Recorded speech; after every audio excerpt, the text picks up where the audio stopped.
Καλώς ήρθες στο MetaTrack Plus, διαθέσιμο σε Android και Apple iOS. Πάμε να δούμε πώς λειτουργεί η εφαρμογή. Πρώτα συνδέσου χρησιμοποιώντας τους κωδικούς που έλαβες μέσω SMS. Έτσι μεταφέρεσαι στην κεντρική οθόνη της εφαρμογής σε περιβάλλον Google Maps. Στο πάνω μέρος της οθόνης θα βρεις τη μίζα για να δεις την κατάσταση του διακόπτη εκκίνησης, ανοιχτός ή κλειστός, και την μπαταρία, για να δεις το επίπεδο της μπαταρίας. Στα δεξιά της οθόνης σου έχεις μια σειρά από κουμπιά. Τα βασικά είναι το αυτοκίνητο για να εστιάσεις στο σημείο του οχήματος και η ζωντανή παρακολούθηση για να δεις τη θέση αλλά και το δρομολόγιο του οχήματος αν αυτοκινείται με συνεχή ανανέωση.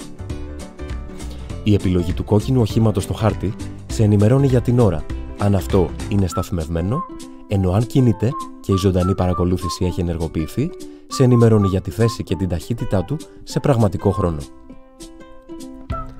Αν η θέση του οχήματος που βλέπεις δεν είναι σωστή, με το Position Request κάνεις νέο αίτημα τοποθεσίας. Η επιλογή Λειτουργίες κάτω αριστερά σε μεταφέρει στο μενού με τις ειδικές λειτουργίες. Με την ιδιωτική λειτουργία σταματάει να καταγράφεται κάθε κίνηση του οχήματος. Προσοχή! Οι ειδοποιήσεις λειτουργούν κανονικά. Με τη λειτουργία μεταφοράς, η εφαρμογή δεν στέλνει ειδοποίηση ρημούλκησης. Αυτό θα σου χρειαστεί όταν το όχημα ρημουλκείται με κλειστό το διακόπτη. Η λειτουργία συντήρησης θα σου φανεί χρήσιμη όταν το αυτοκίνητο είναι στο σέρβις.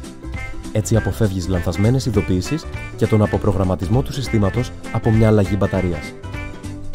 Τέλος, με την επιλογή Εμπλοκή κινητήρα μπορείς να μπλοκάρεις τον κινητήρα ενός οχήματος αρκεί να έχει γίνει η απαραίτητη σύνδεση. Στο κάτω μέρος της οθόνης σου υπάρχει μια σειρά από επιλογές. Το δεύτερο εικονίδιο της κάτω μπάρας είναι το ιστορικό. Χρησιμοποιώντας το φίλτρο μπορείς να επιλέξεις ημερομηνίες μέχρι και 3 μήνες πίσω. Κάθε διαδρομή έχει τη δική της ανασκόπηση. Εκεί βλέπεις τα συνολικά χιλιόμετρα, τη μέση και τη μέγιστη ταχύτητα του οχήματος, τη διάρκεια της διαδρομής, αλλά και την ώρα έναρξης και λήξης. Η επόμενη επιλογή από την κάτω μπάρα είναι τα μηνύματα. Εδώ βλέπεις όλες τις ειδοποιήσεις που έχεις δεχτεί. Αλλάζοντας καρτέλα από πάνω, μπορείς να δεις και το ιστορικό. Όλα τα γεγονότα των τελευταίων 48 ώρων θα βρίσκονται εδώ. Η επόμενη επιλογή από την κάτω μπάρα είναι το προφίλ του οχήματος. Εδώ βλέπεις τα χιλιόμετρά του, την μπαταρία του, τη μέση ταχύτητά του και τη μέση κατανάλωσή του. Το τελευταίο κουμπί της κάτω μπάρας σε μεταφέρει στις ρυθμίσεις. Εδώ μπορείς να παραμετροποιήσεις το λογαριασμό σου, αλλά και να παρακολουθείς πολλά οχήματα μέσα από τον ίδιο λογαριασμό. Καλές διαδρομές!